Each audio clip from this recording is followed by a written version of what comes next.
Hello guys, मैं अनन्य अवस्थी आप सबका स्वागत करता हूं अपने यूट्यूब चैनल जिसका नाम है मैथ्स असिस्टेंट कॉम्पिटिशन्स हब। इन वीडियोस में मैं आपके साथ डिस्कस कर रहा हूं फ्लूइड मैकेनिक्स का बहुत ही इंपॉर्टेंट टॉपिक है जिसका नाम है फ्लूइड्स इन मोशन। तो आज हम लोग बात करने वाले हैं आगे के टॉपिक्स पर। लास्ट वीडियोस में मैं बात कर चुका हूं इसके इंट्रोडक्शन पर कि फ्लूइड्स इन मोशन होता क्या है, और मैंने उसके बाद आप लोग को बताया था कि फ्लूइड के टाइप्स वगैरह भी मैंने फर्स्ट वीडियो में डिस्कस कर लिए थे। उसके बाद सेकंड पार्ट में मैंने आप सबको बताया था कि जो एप्लीकेशंस हैं बर्नौलीज़ थ्योरम के, उन पर मैंने डिस्कशन किया था। थर्ड पार्ट में मैंने न्यूटन्स लॉ ऑफ विस्कोसिटी के बारे में भी डिस्कस किया था। तो उसी के से जुड़ा हुआ आगे का ये पार्ट है। इसमें मैं आपको बताने जा रहा हूँ सबसे पहले वेलोसिटी ग्रेडियंट क्या चीज़ होती है। तो देखिए, वेलोसिटी ग्रेडियंट के बारे में मैंने अपनी लास्ट वीडियो में भी बताया था कि velocity gradient it is the defined as the rate of change of velocity with respect to distance. अगर आपने मेरी पिछली वीडियो नहीं देखी है तो पहले आप प्लीज़ मेरी पिछली वीडियो देख लीजिएगा, तो आपको ये ज़्यादा समझ में आएगा। तो वेलोसिटी ग्रेडियंट की डेफिनेशन तो ये होती है। दूसरी चीज़, वेलोसिटी ग्रेडियंट का फॉर्मूला क्या है? It is equals to D V by D R. ये मैंने अपनी लास्ट वीडियो में बताया है D V by D R के बारे में, तो उसका लिंक मैं आपको डिस्क्रिप्शन बॉक्स में दे दूँगा। तो D V by D R का मतलब क्या है? Rate of change of velocity with respect to distance. ये टोटल डेरिवेटिव हैं डी जो यहाँ पे यूज़ हुए हैं डी वी और डी आर में।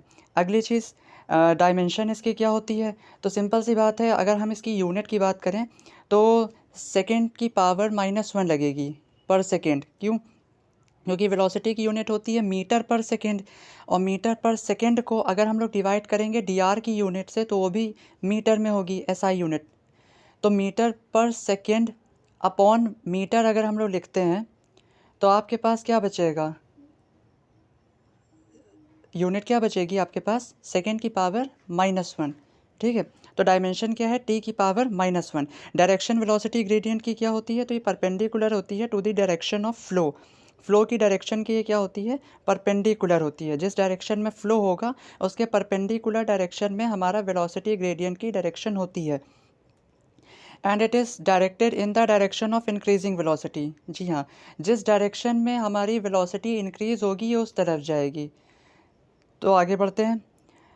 एवरेज वेलोसिटी ग्रेडियंट क्या होता है? तो एवरेज वेलोसिटी ग्रेडियंट जो है ये डिफरेंस होता है वेलोसिटीज़ का ऑफ द लेयर्स।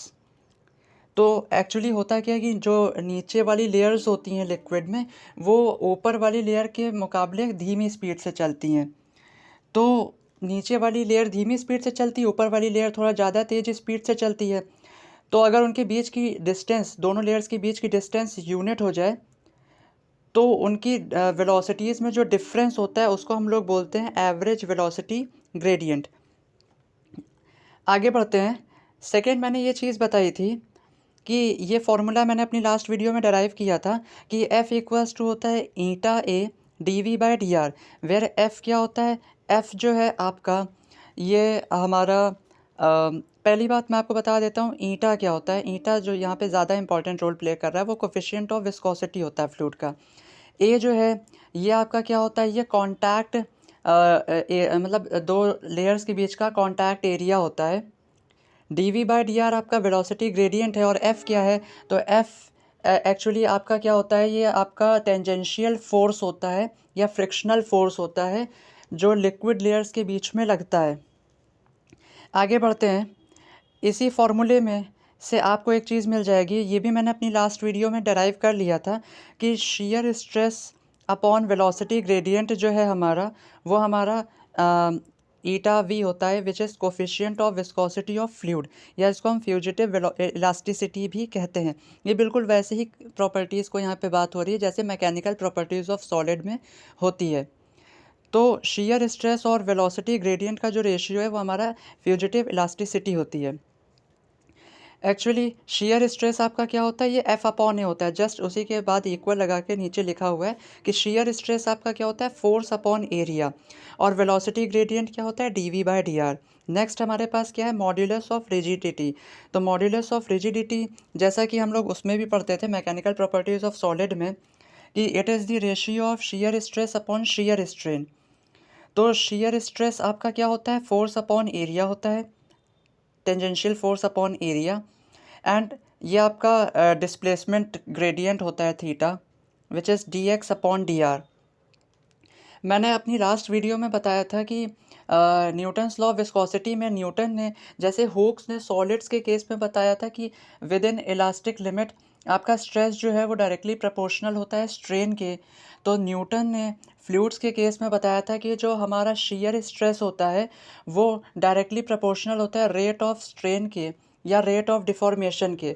तो उसी चीज़ में मैंने इस थीटा की भी बात करी थी, तो आप मेरी लास्ट वीडियो प्लीज़ देख लीजिएगा। तो थीटा क्या होता है हमारा dx/dr डिस्प्लेसमेंट ग्रेडियंट। तो ईटा आर जो आपका मॉड्यूलस ऑफ रिजिडिटी है, it is actually the ratio of shear stress to shear strain. आगे बढ़ते हैं। Variation of viscosity with change in temperature and pressure. Viscosity हमारी कैसे वेरिएट करती है टेम्परेचर और प्रेशर में चेंज के साथ। बहुत सिंपल सी बात होती है कि असल में होता क्या है कि आपका जो टेम्परेचर होता है उसमें और कोफिशिएंट ऑफ विस्कोसिटी में जो रिलेशन है, पहले हम उसको समझ लेते हैं।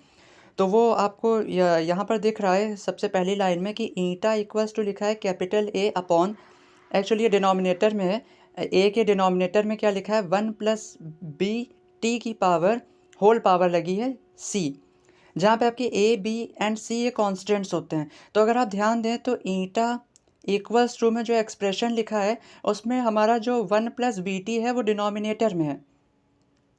तो टी आपका टेम्परेचर है, तो ईटा कि इन्वर्स प्रपोर्शन में हमारा टेम्परेचर T है। तो ईटा और टेम्परेचर में कैसा रिलेशन होता है, इन्वर्स रिलेशन होता है। हमारे कोफिशिएंट ऑफ विस्कोसिटी और हमारे टेम्परेचर के बीच में इन्वर्स रिलेशन होता है, जो कि क्या बताने की कोशिश करेगा कि अगर टेम्परेचर बढ़ेगा तो विस्कोसिटी हमारी डिक्रीज़ करेगी। अगर टेम्परेचर बढ़ेगा तो विस्कोसिटी डिक्रीज़ करेगी, या अगर हमारा टेम्परेचर डिक्रीज़ करेगा तो विस्कोसिटी इंक्रीज़ करेगी। उल्टा कॉन्सेप्ट होता है। लिक्विड्स में जनरली देखा जाता है कि टेम्परेचर बढ़ाने पर विस्कोसिटी क्या होती है, डिक्रीज़ कर जाती है, और टेम्परेचर को डिक्रीज़ करने पर विस्कोसिटी इंक्रीज़ कर जाती है। उल्टा होता है, ठीक है। पर गैसेस में भी ये चीज़ होनी चाहिए, पर एक्चुअली मोस्ट गैसेस में ये पाया गया है कि विस्कोसिटी बढ़ जाती है टेम्परेचर बढ़ाने पर जनरल रूल आप याद रखिए, जनरल रूल क्या है कि टेम्परेचर बढ़ाने पर विस्कोसिटी डिक्रीज़ करती है। अगली चीज़ पे आते हैं कि इफेक्ट ऑफ प्रेशर क्या है। तो प्रेशर आपका क्या होता है कि कोफिशिएंट ऑफ विस्कोसिटी जो होती है लिक्विड्स की, ये जनरली इंक्रीज़ करती है due to an increase in pressure. Okay, तो ये था आपका वेरिएशन को विस्कोसिटी का। अगली चीज़ पर हम लोग आते हैं। अगली चीज़ है फ्लूइडिटी। तो जैसा आपने सॉलिड्स में भी पढ़ रखा है कि सॉलिड्स में ये पढ़ाया जाता है कि जो कंप्रेसिबिलिटी होती है वो इन्वर्सली प्रोपोर्शनल होती है बल्क मॉड्यूलस ऑफ इलास्टिसिटी का। तो वैसे ही यहाँ पर क्या है कि हमारे कोफिशिएंट ऑफ विस्कोसिटी का, फ्लूइड के कोफिशिएंट ऑफ विस्कोसिटी का जो रेसिप्रोकल होता है उसको हम फ्लूइडिटी कहते हैं। तो फ्लूइडिटी क्या होता है, इट इज़ इक्वल्स टू 1/ईटा। ईटा क्या होता है, कोफिशिएंट ऑफ विस्कोसिटी। तो आपकी मैंने लास्ट वीडियो में अपनी बता रखा है कि कोफिशिएंट ऑफ विस्कोसिटी की एसआई यूनिट, सीजीएस यूनिट और भी चीज़ें एक आधी बताई, डायमेंशन को भी बताया था वहाँ पर। तो उसी के बिहाफ पर अगर आपने वहाँ से पढ़ लिया है तो आपको यहाँ समझ में आ जाएगा कि फ्लूइडिटी की यूनिट पॉइस की पावर -1 होगी, क्योंकि कोफिशिएंट ऑफ विस्कोसिटी की यूनिट क्या होती है, पॉइस होती है। दूसरी चीज़ डायमेंशन आपकी यहाँ पर क्या बन जाएगी, m की पावर -1, l की पावर 1 और t की पावर 1। ठीक है, ये जस्ट अपोजिट है कोफिशिएंट ऑफ विस्कोसिटी की डायमेंशन का। आगे बढ़ते हैं। अगली चीज़ आती है हमारी critical velocity. One of the most important topic है ये। क्रिटिकल वेलोसिटी फ्लूइड के लिए बहुत ज़रूरी चीज़ होती है। क्यों? क्योंकि क्रिटिकल वेलोसिटी वो मैक्सिमम लिमिटिंग वेलोसिटी होती है जहाँ तक हमारे फ्लूइड का जो फ्लूइड के फ्लो की जो वेलोसिटी होती है वो स्ट्रीम लाइन रहती है। जैसे ही क्रिटिकल वेलोसिटी को हमारे फ्लूइड के फ़्लो की वेलोसिटी पार करती है तो वो कैसी वेलोसिटी पा लेती है, टर्बुलेंट फ़्लो की वेलोसिटी को अप्रोच कर लेती है। तो यही चीज़ है। तो क्रिटिकल वेलोसिटी क्या है, ये आप समझ लीजिए एक सीमा रेखा है स्ट्रीमलाइन फ़्लो और टर्बुलेंट फ़्लो के बीच की। तो जब तक आपकी फ़्लो की वेलोसिटी जो है वो क्रिटिकल वेलोसिटी से कम है या उसके आसपास तक है या उस तक है, तब तक आपका फ़्लो स्ट्रीम लाइन में चलेगा। ठीक है, वेलोसिटी आपके फ़्लो की स्ट्रीम लाइन वाली रहेगी। जैसे ही क्रिटिकल वेलोसिटी को पार करती है हमारे फ़्लो की वेलोसिटी, वो टर्बुलेंट फ़्लो की वेलोसिटी को पा लेती है। तो आगे बढ़ते हैं। क्रिटिकल वेलोसिटी की डेफिनेशन आप पढ़ सकते हैं कि it is the maximum velocity of flow of liquid flowing in a streamline flow. इसका रिलेशन क्या होता है, एक्चुअली आपका जो क्रिटिकल वेलोसिटी होती है वो डायरेक्टली प्रोपोर्शनल होती है ईटा के, इन्वर्सली प्रोपोर्शनल होती है रो के। रो क्या है, डेंसिटी ऑफ फ्लूइड, और it is also inversely proportional to density of the tube. मतलब डी क्या है, कैपिटल डी आपका डेंसिटी है। किसकी डेंसिटी है, ट्यूब या पाइप जिसमें से आपका फ्लूइड फ्लो कर रहा है, ठीक है। तो अगर आप ध्यान दें तो मैंने क्या बोला, पहली चीज़ V C is directly proportional to eta, second चीज़ V C is inversely proportional to 1/रो, V C is inversely proportional to density and V C is inversely proportional to diameter of the tube. अगर इन सबको हम साथ में लेते हैं तो वी सी प्रोपोर्शनल होता है ईटा अपॉन रो डी के, ठीक है। तो जैसे ही हम प्रोपोर्शनैलिटी को हटाते हैं तो वहाँ पर हमारा एन आर लग जाता है। N R means Reynolds number. कुछ जगहों पर रेनॉल्ड्स नंबर को आर ई से भी दिखाया जाता है।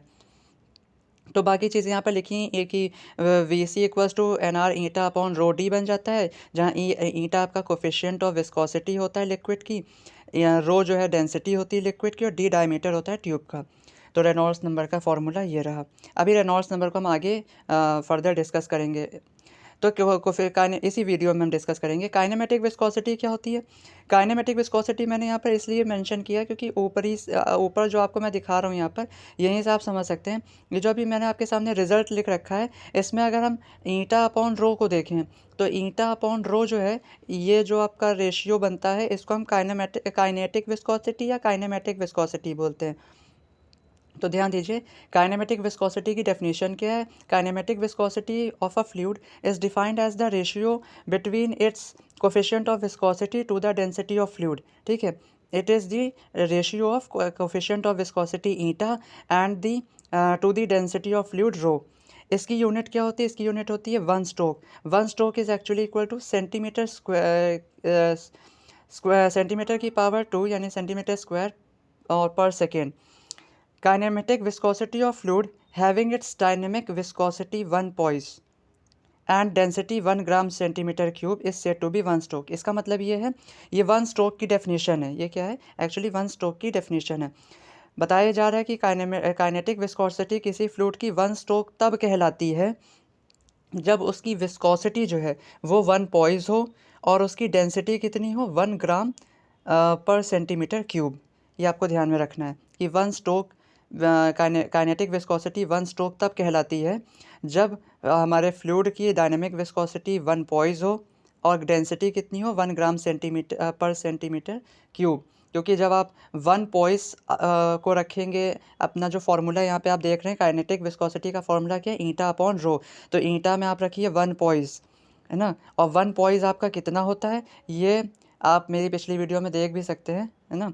और डिवाइड में किसको रखें, ग्राम सेंटीमीटर क्यूब, ग्राम पर सेंटीमीटर क्यूब को। तो वो चीज़ आपकी जो निकल कर आएगी वो सेंटीमीटर स्क्वायर पर सेकेंड आएगी, जो आपका 1 स्ट्रोक होता है। आगे बढ़ते हैं। डायमेंशनल फार्मूला काइनेटिक विस्कोसिटी का क्या होता है। तो डायमेंशनल फार्मूला होता है, अब आप देखिए, अभी मैंने आपको 1 स्ट्रोक की यूनिट बताई सेंटीमीटर स्क्वायर पर सेकेंड। तो सेंटीमीटर आपकी लेंथ है, तो डायमेंशन में पहली चीज़ क्या आएगी, एल स्क्वायर, और पर सेकेंड है तो पर सेकेंड के लिए आप क्या लगाएंगे डायमेंशन में, टी की पावर -1। साथ में एम को भी लिखना होता है, तो एम को आप एम की पावर 0 लगा दीजिए, जो कि 1 हो जाती है ना वैल्यू। तो समझ लीजिए वहाँ पर 1 है, ठीक है। तो m की पावर 0 एल स्क्वायर टी की पावर -1, ये डायमेंशन हो गई। अब आपकी क्रिटिकल वेलोसिटी दो तरह की होती है, एक होती है लोअर क्रिटिकल वेलोसिटी, एक होती है अपर क्रिटिकल वेलोसिटी। एक्चुअली क्या होता है कि जब हमारे लिक्विड का फ्लो स्ट्रीम लाइन से टर्बुलेंट में जा रहा होता है, तो ये प्रोसेस बहुत क्विक नहीं होता है। एक्चुअली पहले क्या होता है कि आपकी स्ट्रीम लाइन की जो फ्लो की वेलोसिटी होती है वो ट्रांजिशन पीरियड में जाती है, और ट्रांजिशन पीरियड से फिर वो जाती है टर्बुलेंट फ्लो की वेलोसिटी तक। तो वही चीज़ यहाँ पे लिखी कि lower critical velocity is the speed at which laminar flow ceases और shifts from laminar to transition period. Lower critical velocity क्या होती है, एक ऐसी स्पीड होती है जहाँ पे आपके लैमिनर फ्लो को स्ट्रीमलाइन फ्लो भी कहा जाता है, वो क्या होने लगता है, वो अपना अस्तित्व खोने लगता है। और या तो फिर हम ये भी कह सकते हैं कि वो शिफ्ट करता है कहाँ से कहाँ, स्ट्रीमलाइन फ्लो से ट्रांजिशन पीरियड में। तो जिस स्पीड पर आपके फ्लूइड की जो ऐसी स्पीड जिस पर आपका फ्लो स्ट्रीम लाइन से किधर जाने लगे, ट्रांजिशन पीरियड में उस स्पीड को हम बोलते हैं लोअर क्रिटिकल वेलोसिटी। आगे देखिए जो मैंने बोला था वही लिखा है कि there is a transition time between laminar and turbulent flow. ठीक है, तो सीधा लैमिनार से आपका फ्लो टर्बुलेंट में नहीं जाता है, पहले लैमिनार से ट्रांजिशन, फिर ट्रांजिशन पीरियड से टर्बुलेंट में जाता है। It has been discovered experimentally when a laminar flow turns into turbulence it does not change abruptly but there is a transition period between two forms of flow. ये वही बात को यहाँ पे रिपीट कर रहे हैं। तो this experiment was first perform by professor Reynolds Osborne in 1883। ठीक है, आगे बढ़ते हैं। अगली वेलोसिटी क्या है? अपर क्रिटिकल वेलोसिटी। तो अपर क्रिटिकल वेलोसिटी वो वेलोसिटी होती है जहाँ पे हमारा फ्लो जो है वो ट्रांजिशन पीरियड से टर्बुलेंट में आता है। तो द स्पीड एट विच, यानी कि वह स्पीड जिस पर turbulence in a flow begins और एंड्स। ग्रेटर और higher critical velocity refers to velocity at which, कह रहे हैं ग्रेटर या हायर क्रिटिकल वेलोसिटी वो वेलोसिटी होती है एट विच जिस पर flow transitions from transition period to turbulent flow, जहाँ पे हमारा फ्लो जो है वो ट्रांजिट करता है, शिफ्ट करता है कहाँ से कहाँ, ट्रांजिशन पीरियड से टर्बुलेंट फ्लो में। ये जो मैंने आपको पहले ही बता दिया। ठीक है, अगली चीज़ पर आते हैं हम। अगली चीज़ यहाँ पे देखिए जो फार्मूला लिखा हुआ है वो एक्चुअली आपका वही फार्मूला है जो मैंने ऊपर दिखाया था। अभी आपको आप वीडियो में थोड़ा पीछे जाके देख सकते हैं कि वी सी इक्वल्स टू था N R eta upon rho D. Critical velocity की डेफिनेशन में मैंने आपको ये बताया था। तो कह रहे हैं इस फॉर्मूले से आप दो चीज़ें समझ सकते हैं कि वी सी जो है वो डायरेक्टली प्रोपोर्शनल होता है ईटा के, यानी अगर आपके फ्लो की विस्कोसिटी हाई होगी तभी आपके क्रिटिकल वेलोसिटी बढ़ेगी। और क्रिटिकल वेलोसिटी के बढ़ने के लिए तीन चीज़ें होती हैं। पहली बात, विस्कोसिटी ज़्यादा हो, यानी ईटा की वैल्यू ज़्यादा हो। और दूसरी चीज़ क्या होनी चाहिए, डेंसिटी आपकी स्मॉल होनी चाहिए और डायमीटर जो भी आपके ट्यूब का है वो भी स्मॉल होना चाहिए। तो वही देखिए मैंने अपने फर्स्ट पॉइंट में लिखा है कि this implies that the critical velocity is high if coefficient of viscosity is large and density and diameter are small. जो मैंने अभी बोला वही यहाँ लिखा है कि क्रिटिकल वेलोसिटी की हाई होने के लिए क्या होना चाहिए, कोफिशिएंट ऑफ विस्कोसिटी लार्ज होनी चाहिए, डेंसिटी और डायमीटर स्मॉल होना चाहिए। ठीक है, that is flow of liquids of high viscosity and low density through narrow pipes tends to be streamline. क्या बता रहे हैं कि फ्लो ऑफ लिक्विड्स जो है वो स्ट्रीमलाइन कब होगा, तो आपका फ्लो जो है लिक्विड का वो स्ट्रीमलाइन तब होगा जब उसकी विस्कोसिटी हाई होगी, उसकी डेंसिटी लो होगी और वो एक नैरो पाइप से गुजरेगा। नैरो पाइप क्यों है, क्योंकि आप डायमीटर ट्यूब का कैसा ले रहे हैं, पाइप का डायमीटर स्मॉल ले रहे हैं। दूसरा पॉइंट में मैंने ये बताया कि कोफिशिएंट ऑफ विस्कोसिटी अगर कम कर देंगे हम और डेंसिटी लिक्विड की बढ़ा देंगे और पाइप का डायमीटर हाई कर देंगे तो क्रिटिकल वेलोसिटी क्या हो जाती है, लो हो जाती है। ठीक है, तो यहाँ पे लिखा है the critical velocity is low if coefficient of viscosity is low and density and diameter are high. यानी कि आप टर्बुलेंट फ्लो कैसे पा सकते हैं, टर्बुलेंट फ्लो पाने के लिए आपके फ्लो की जो विस्कोसिटी है वो कम होनी चाहिए, डेंसिटी फ्लूइड की ज़्यादा होनी चाहिए और उसको ब्रॉड पाइप से ले जाना पड़ेगा। ठीक है, तब आपका फ्लो जो है वो टर्बुलेंट हो जाता है।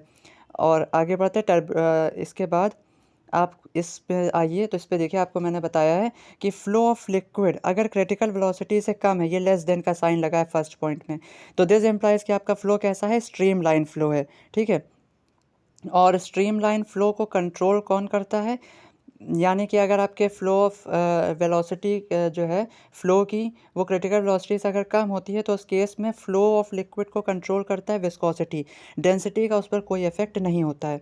दूसरा पॉइंट देखिए मैंने क्या बताया है, दूसरा पॉइंट मैंने ये बताया है कि अगर फ्लो की वेलोसिटी, हमारे जो लिक्विड के फ्लो की वेलोसिटी है वो क्रिटिकल वेलोसिटी से ज़्यादा हो जाती है तो आपका फ्लो जो है वो टर्बुलेंट फ्लो होता है।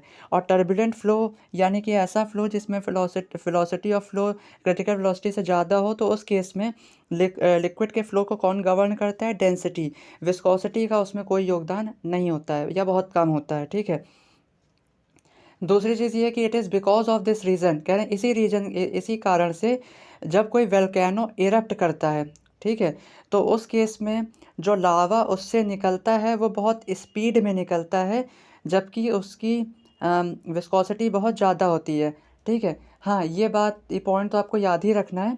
दूसरी बात आपको क्या याद रखनी है, दूसरी बात आपको ये याद रखनी है कि जो आपके ऐसे कौन से फ्लोज़ हैं जो टर्बुलेंट होते हैं? कभी-कभी ये क्वेश्चन बहुत दिक्कत देता है क्योंकि दिमाग में बात रहती नहीं है ना? तो आपका जो ब्लड होता है, वो टर्बुलेंट फ्लो के अंडर में आ जाता है, ठीक है? आर्टरीज़ से जो हमारा ब्लड फ्लो करता है। दूसरी चीज़ एक बहुत टिपिकल मामला फँस जाता है कि और क्या एग्ज़ाम्पल्स हो सकते हैं? तो ऑयल्स जो पाइपलाइन से निकलते हैं, उनका भी फ्लो टर्बुलेंट होता है ना? और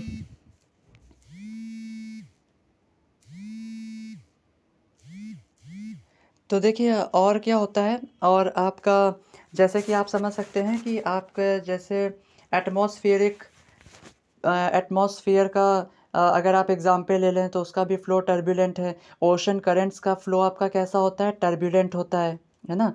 तो ये सब बात आपका लावा का जो फ़्लो होता है वो भी कैसा होता है? टर्बुलेंट होता है। ये सब बातें आपको याद रखनी पड़ेंगी। चलिए आगे बढ़ते हैं। अगली चीज़ है कि डायमेंशनल फ़ॉर्मूला। तो डायमेंशनल फ़ॉर्मूला ज़रा ध्यान दे दीजिए। रेनॉल्ड्स नंबर जो है, ठीक है? आप इन सबके डायमेंशनल फ़ॉर्मूलाज़ को एटलीस्ट याद कर लीजिए। रेनॉल्ड्स नंबर का क्या होता है, कोएफ़िशिएंट ऑफ विस्कोसिटी का क्या होता है, रेडियस का क्या होता है ना? सिंपल होता है। रेनॉल्ड्स नंबर आपका डायमेंशनलेस होता है, तो उसका कोई डायमेंशनल फ़ॉर्मूला होगा नहीं। उसका होगा क्या वो प्योर डायमेंशनलेस नंबर होता है, तो उसकी डायमेंशन में आप m की पावर 0, l की पावर 0, t की पावर 0 लीजिए। कोएफ़िशिएंट ऑफ विस्कोसिटी का मैं पहले ही बता चुका हूँ, ml-1।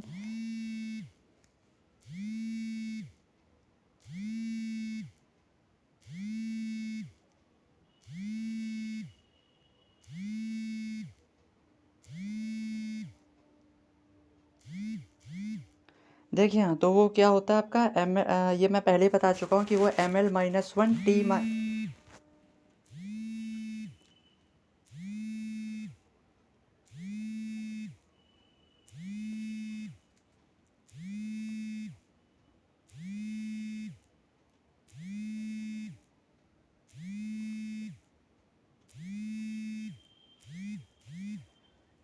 ml-1 t-1 होता है, ठीक है? रेडियस का डायमेंशनल फ़ॉर्मूला क्या होता है? l की पावर 1 होता है, ठीक है?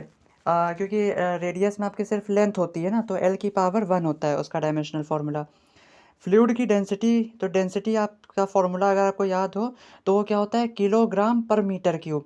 तो किलोग्राम की वजह से आप ले लेते हैं मास में पावर 1 और पर मीटर क्यूब होता है, तो उसकी वजह से L की पावर -3 ले ली जाती है डेंसिटी ऑफ फ्लूइड में। उसी से हम निकालते हैं, तो हमारे क्रिटिकल वेलोसिटी की डायमेंशन क्या आती है?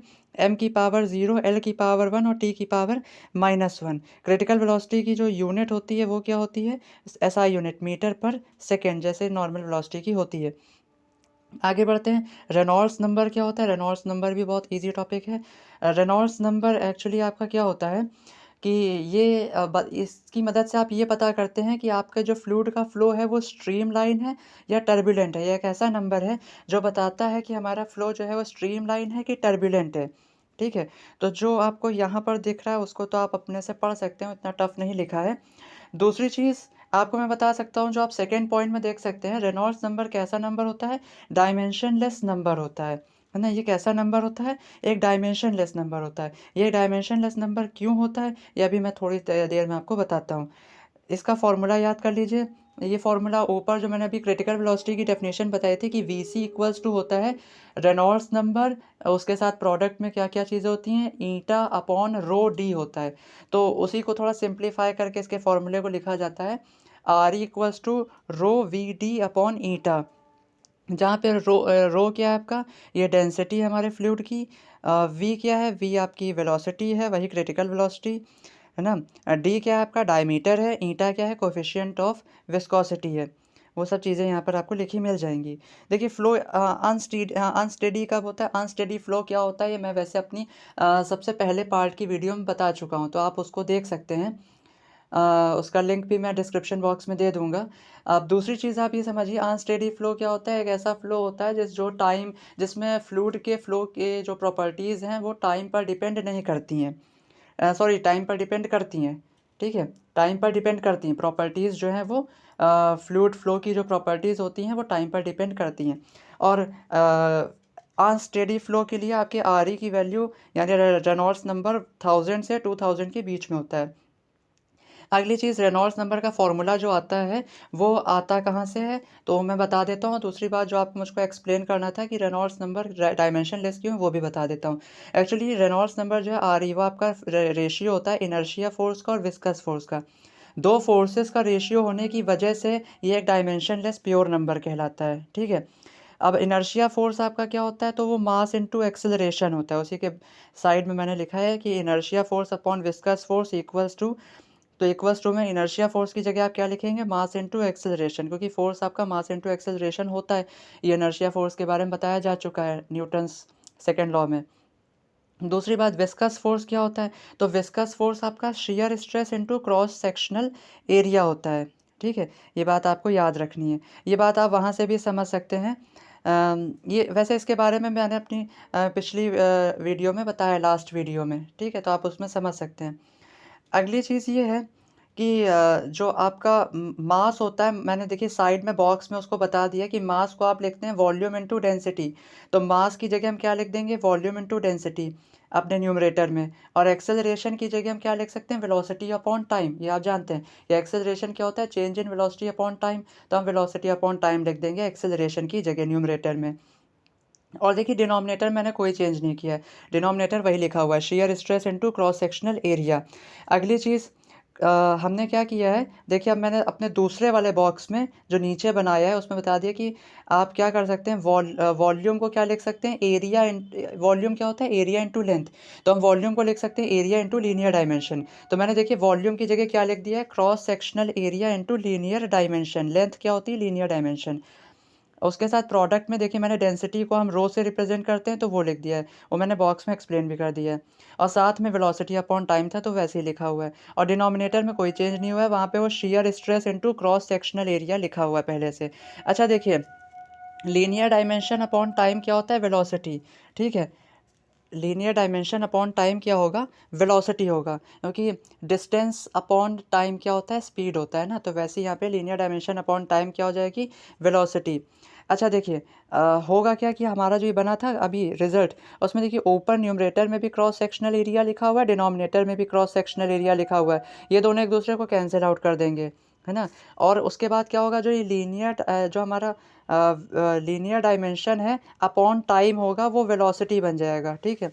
एक वेलोसिटी तो न्यूमरेटर में पहले से था, एक वेलोसिटी तो पहले से न्यूमरेटर में था, और linear dimension upon velocity upon time में जो टाइम है, उसको हम लीनियर डायमेंशन के अपॉन में ले आएंगे।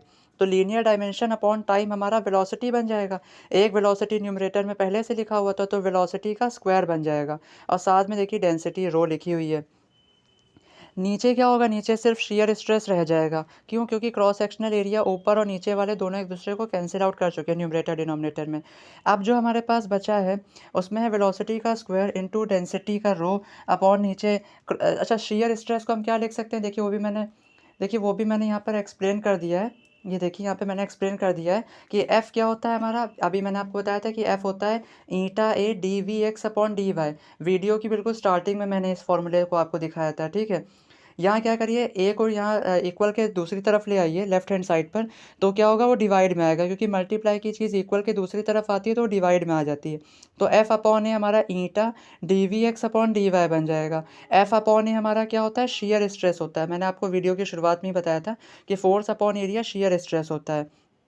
तो शेयर स्ट्रेस इक्वल टू हमारा क्या बनता है, eta D V X upon D Y. तो मैंने क्या किया, शेयर स्ट्रेस को वहाँ अपने रिजल्ट से हटाया, और उसकी जगह नीचे डिनोमिनेटर में क्या लिख दिया, eta D V X upon D Y, ठीक है। अब देखिए वेलोसिटी को हम v लिख सकते हैं, तो v का स्क्वायर इनटू में क्या, उसके साथ मल्टीप्लाई में रो है डेंसिटी, डिनोमिनेटर में ईटा तो है ही, साथ में हमने डी वी एक्स की जगह क्या लिख दिया, v, और डी वाई की जगह क्या लिख दिया, l। जहाँ पे v क्या है आपका करेक्टरिस्टिक वेलोसिटी, और l क्या है करेक्टरिस्टिक लेंथ। एक्चुअली क्या होता है, जैसा आप जिसमें भी आप फ्लूइड को फ्लो कराएंगे, हम उस पर्टिकुलर चीज़ की वेलोसिटी और लेंथ लेते हैं। फॉर एग्जांपल जैसे मैंने नीचे लिख दिया कि अगर आप किसी पाइप से या किसी ट्यूब से फ्लूइड को फ्लो कराएंगे, तो उसकी लेंथ क्या हो जाती है, डायमीटर। तो देखिए मैंने करेक्टरिस्टिक लेंथ की जगह क्या लिख दिया है, डायमीटर लिख दिया है, कैपिटल डी। तो वी डी रो बन गया है। और वेलोसिटी उसकी जो भी रहेगी, मान लीजिए v है तो v ही रखे रहने देंगे और नीचे ईटा आ जाएगा। तो पाइप के लिए हमारा रेनॉल्ड्स नंबर का रिजल्ट क्या बनता है, R E equals to V D rho upon eta, जहाँ डी डायमीटर होता है। ठीक है, अब देखिए मैंने अगले इसमें क्या बताया कि एल क्या, where L and we denote the characteristic length and characteristic velocity respectively, so that velocity will be proportional to v and du by dy will be proportional to v upon l. if for any flow problem, किसी flow problem के लिए अगर R E small है तो हम inertia force को ignore कर सकते हैं। Whereas if R E is large, अगर रेनॉल्ड्स नंबर बहुत ज़्यादा है तब हम विस्कस फोर्स के इफेक्ट्स को निगलेक्ट कर सकते हैं। अगर हम विस्कस फोर्स के इफेक्ट्स को निगलेक्ट कर देंगे तो हमारा फ्लूइड कैसा हो जाएगा, नॉन विस्कस हो जाएगा। ठीक है, आगे बढ़ते हैं। Significance of Reynolds number, Reynolds number की इंपॉर्टेंस क्या है। तो देखिए इसमें आपके लिए, अगर आप क्लास 11th के स्टूडेंट हैं तो आपके लिए फर्स्ट पॉइंट उतना मस्ट नहीं है, पर हाँ आप सेकंड पॉइंट को थोड़ा सा ज़रूर ध्यान दीजिए। रेनॉल्ड्स नंबर को भी अभी देखिए मैंने आपको बताया था, जो हमारा रिजल्ट निकला यहाँ पर उसमें अगर आप ध्यान दीजिए तो आर ई इक्वल्स टू क्या है, we D rho upon eta.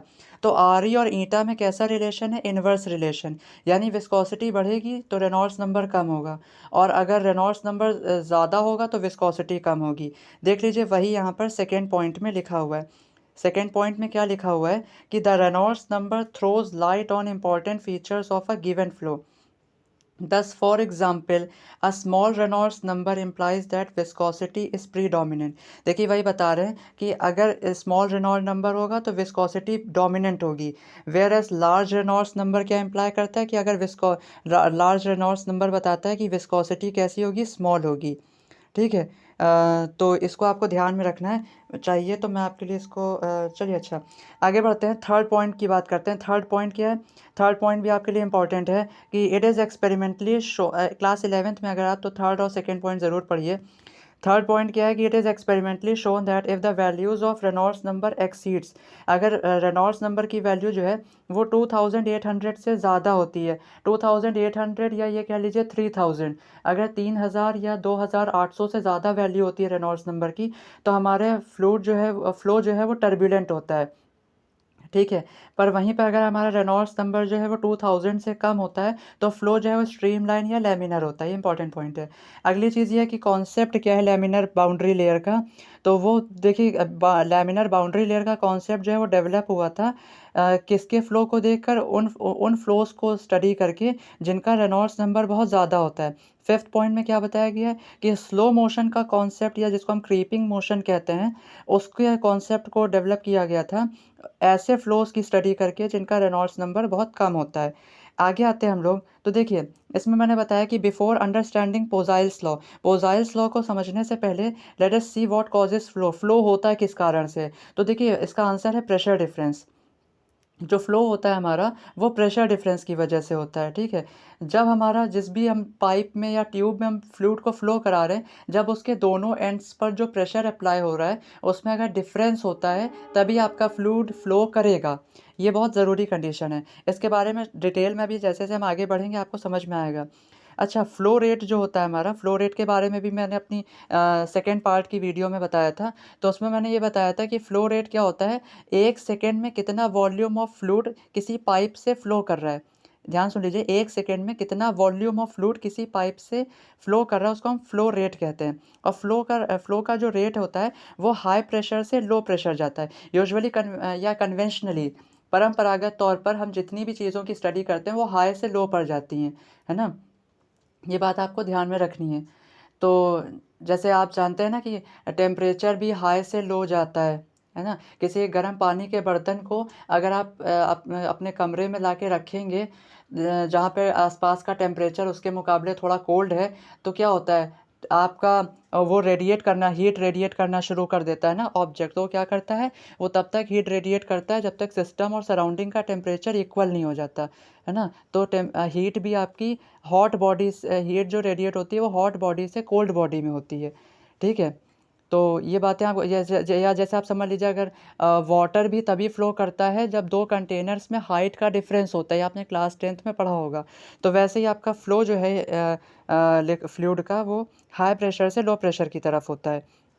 The greater the third point क्या है, द ग्रेटर मतलब अगला पॉइंट क्या है, the greater the pressure difference between two points the greater the flow rate. देखिए जितना ज़्यादा प्रेशर का डिफरेंस होगा दो पॉइंट्स में, ट्यूब के या पाइप के, उतना ज़्यादा आपका फ्लो रेट होगा। ठीक है, इसका मैंने डायग्राम भी नीचे बनाया, वो भी आपको दिखाऊंगा। अब देखिए हॉरिजॉन्टल फ्लो में और प्रेशर में क्या रिलेशन है, तो वो होता है आपका क्यू जो है वो फ्लो रेट है, यानी हॉरिजॉन्टल फ्लो है, which is equals to P2 minus P1। P2 minus P1 आपका प्रेशर डिफरेंस है, और डिनोमिनेटर में जो मैंने R लिखा है वो रेजिस्टेंस टू फ्लो होता है। ठीक है, अब देखिए फैक्ट्स क्या है, आर के बारे में भी थोड़ा जानकारी हम लोग इकट्ठा कर लेते हैं।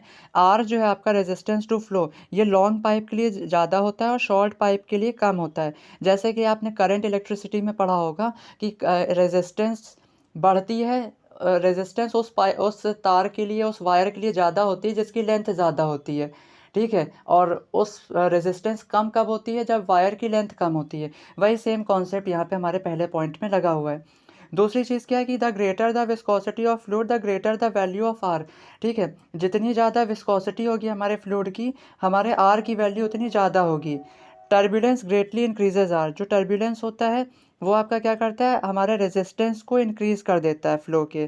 ठीक है, whereas increasing the diameter of tube it decreases R. ठीक है, अगली चीज़ क्या है कि विस्कोसिटी ज़ीरो कब होती है, तो विस्कोसिटी अगर ज़ीरो है तो हमारा फ्लूइड कैसा होगा, फ्रिक्शन लेस होगा, और उस केस में हमारा रेजिस्टेंस टू फ्लो भी क्या हो जाता है, ज़ीरो हो जाता है। ठीक है, चलिए एक एग्जांपल से इसको समझते हैं।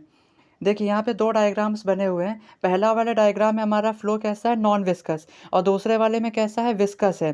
तो ध्यान दीजिए, अगर नॉन विस्कस वाला फ्लो जो है उसमें आप देखिए तो जितनी भी हमारे जो फ्लो की लाइंस बनी हुई हैं, जो कर्व्स बने हुए हैं, है ना, वो कैसे हैं, वो सब स्ट्रेट है, सब एक लाइन में, सब बराबर हैं।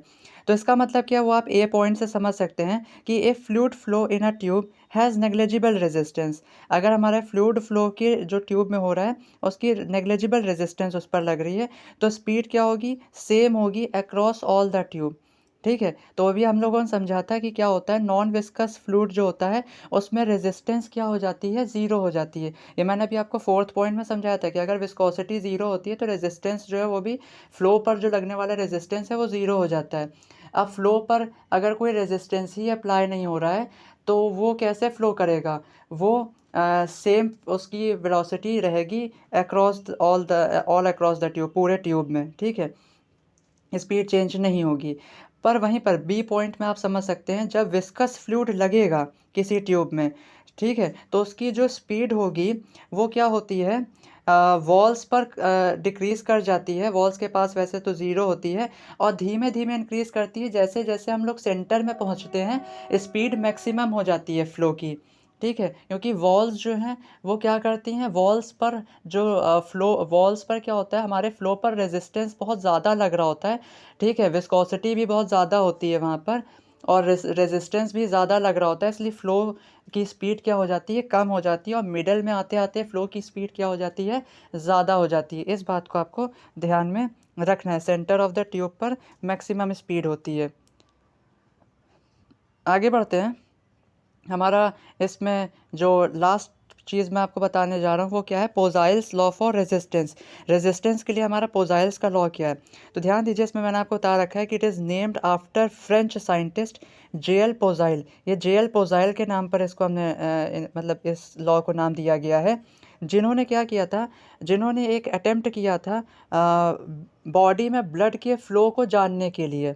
ठीक है, तो उसी स्टडी के दौरान इन्होंने इस चीज़ को हमारे सामने रखा।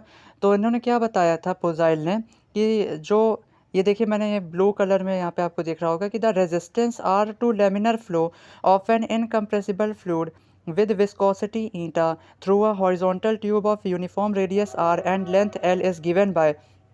यहाँ पे ये बताने की कोशिश हो रही है कि अगर अगर हमारा फ़्लो कैसा हो, लैमिनर हो, और किसका फ़्लो हम करा रहे हो, किसी इनकम्प्रेसिबल फ्लूइड का जिसकी विस्कोसिटी ईटा है, और किससे करा रहा हूँ, एक हॉरिजॉन्टल ट्यूब से जिसका यूनिफॉर्म रेडियस आर हो और लेंथ एल हो, तो उसमें रेजिस्टेंस हमारे फ़्लो पर कितना लगता है, तो रेजिस्टेंस होता है R equals to 8 eta L upon pi R की पावर 4। ठीक है, ये बात आपको, ये रिज़ल्ट आपको याद रखना है। ठीक है, ये हमारे रेजिस्टेंस का रिज़ल्ट है जो पोज़ाइल्स लॉ में मिलता है। और देखिए डायग्राम भी मैंने आपके लिए बना दिया है। डायग्राम को अगर आप ध्यान से देखें तो इसमें देखिए आपका दोनों एंड्स पर डिफरेंट प्रेशर लग रहा है। एक पर P1 लग रहा है, एक पर P2 लग रहा है, ठीक है? और हमारा जो हमने ट्यूब लिया है उसका रेडियस r है, विस्कोसिटी ईटा है, जो फ्लूइड इसमें फ़्लो कर रहा है उसकी विस्कोसिटी ईटा है, फ़्लो कैसा है लैमिनर। तभी देखिए सारी लाइंस आपस में इंटरमिक्स नहीं हो रही हैं, सब अलग-अलग हैं, है ना? और हमारे फ़्लो रेट Q है। देखिए वॉल्स पर मैंने यहाँ पर क्योंकि विस्कोसिटी है हमारे फ्लूइड में यानी रेजिस्टेंस होगा फ़्लो पर रेजिस्टेंस लगेगा। और देखिए बाउंड्रीज़ पर स्पीड कम है, मिडल में स्पीड मैक्सिमम है, ठीक है? और फ़्लो कहाँ से कहाँ हो रहा है? P2 से P1 यानी P2 हमारा हाई प्रेशर होगा और P1 हमारा क्या होगा? लो प्रेशर होगा। तो फ्लूइड का फ़्लो हमारा हाई प्रेशर से लो प्रेशर की तरफ होगा। और ट्यूब की लेंथ कितनी है? L। अभी मैंने थोड़ी देर पहले आपको एक रिज़ल्ट दिखाया था कि Q का फ़ॉर्मूला होता है, फ़्लो रेट होता है हमारा P2 minus P1 upon R। और R का फ़ॉर्मूला तो अभी बताया 8 ईटा L अपॉन पाई R की पावर 4। अगर इन दोनों को हम साथ में ले लें रिज़ल्ट्स को तो हमारे पास क्या बन जाता है? Q इक्वल्स टू आ जाता है P2 माइनस P1 पाई R की पावर 4 अपॉन 8 ईटा L। ये हमारा मेन रिज़ल्ट आता है। ये क्या है? It is the Poiseuille's law for laminar flow of an incompressible fluid. अब यहाँ से कुछ 4 बातें और निकलती हैं कि Q जो है हमारा फ़्लो जो है वो डायरेक्टली प्रोपोर्शनल होता है प्रेशर डिफ़रेंस के। जितना ज़्यादा प्रेशर डिफ़रेंस होगा उतना ज़्यादा फ़्लो होगा। दूसरी चीज़ फ़्लो जो हमारा Q है फ़्लो रेट वो इन्वर्सली प्रोपोर्शनल होता है कोएफ़िशिएंट ऑफ विस्कोसिटी के। यानी जितना ज़्यादा विस्कस फ्लूइड होगा फ़्लो की स्पीड उतनी कम होगी, ठीक है? अगली चीज़ Q हमारा इन्वर्सली प्रोपोर्शनल है लेंथ के, ठीक है? तो लेंथ बढ़ेगी तो फ़्लो कम हो जाएगा या फ़्लो की स्पीड कम हो जाएगी, है ना? और उसके अलावा Q जो है वो इंक्रीज़ करता है हमारा रेडियस के अनुसार, क्योंकि Q और R की पावर 4 में डायरेक्ट इन्वर्स प्रोपोर्शन है। तो Q जो है वो इंक्रीज़ करता है रेडियस के साथ बाय फैक्टर ऑफ R की पावर 4, मतलब बहुत तेज़ी से बढ़ेगा फ़्लो। तो इस वीडियो में इतना ही। और अगली वीडियो में मैं आपके साथ स्टोक्स लॉ और टर्मिनल वेलोसिटी के कॉन्सेप्ट के साथ जुड़ूंगा। तो अगर आपको मेरी वीडियो पसंद आई हो तो प्लीज़ मेरी वीडियो को लाइक ज़रूर करें। कैसे लगी आपको वीडियो कमेंट करके बताएं। और अगर आपने चैनल को अभी तक सब्सक्राइब नहीं किया है तो प्लीज़ ज़रूर सब्सक्राइब करें और ज़्यादा से ज़्यादा अपने फ्रेंड्स में भी शेयर करेंगी ताकि उनको भी इस नॉलेज का लाभ मिले। Thank you.